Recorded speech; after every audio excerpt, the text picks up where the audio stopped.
Amazina yanjye nitwa Tujyane, cyane cyane abantu banzi kuri Kabir. Nkaba ndi operating manager muri Claucy.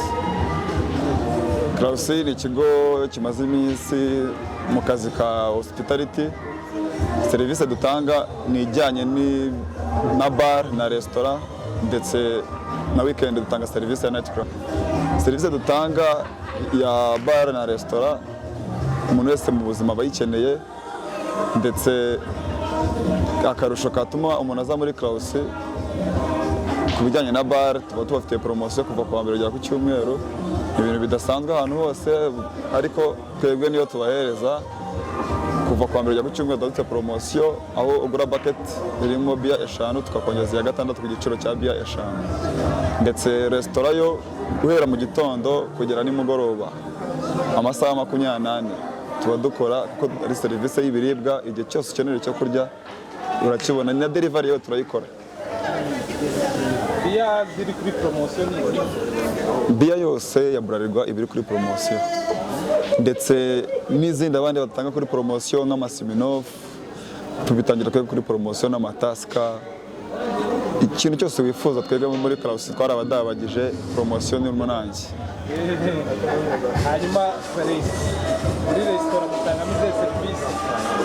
Restaurant tugira barbecue tukagira n'igikoni gisanzwe. Niyo mpamvu igihe cyose wakenera igikoni cyacu wakibona guhera mu gitondo kugera nimugoroba, yaba abakenera breakfast, yaba abakenera lunch, ndetse n'abakenera ibyokeje. Ikintu cyose ukeneye tuba turi tayari kukiguhereza, yaba uhageze kuri tere cyangwa uri no ku kazi kawe, ntabwo byirwa bikurushya, turakuderivaringira. Kingenze ukora kuri telefone gusa. Outside catering turayikora cyane. Hanyuma uretse ibyo mushobora mu bushobozi bwo kwakira abantu bangahe kugira ngo twumve niba umuntu ushaka gusohokana n'abantu be atagira impungenge z'aho ari bwashyire. Murakoze cyane. Claucy dufite ubushobozi bwo kwakira abantu benshi bahagije, ku buryo ufite abantu bagera ku mubare nk'ijana twabakira, kuko yaba birthdays turazakira, yaba amanama turayakira, yaba abantu bakoze imirenge turabakira, events zose zishoboka turazakira, ko dufite ahantu hagari hagutse ku buryo tutagira ikibazo na kimwe, kandi dufite n'abakozi babasha gukavaringa abo bantu ku buryo utabanyuzwe na event yatunanira.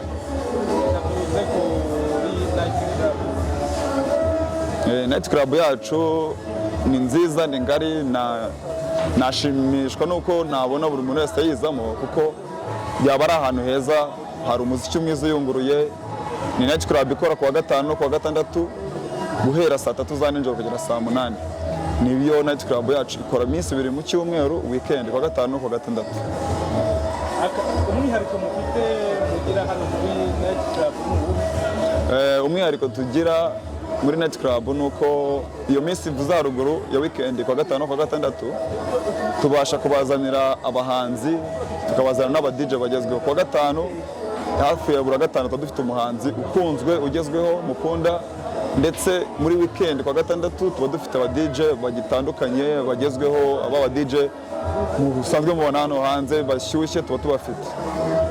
Yego. Abashimira kereka niba hari ikindi mushaka kongeraho. Murakoze cyane ku bihe twagiranye. Icyo nakongeraho, contact zacu mwadukeneraho ushobora kutubonera kuri 0786560436. Nasubiramo ni 0786560436. Ibindi ni karibu, kandi Imana iduha n'umugisha. Murakoze cyane.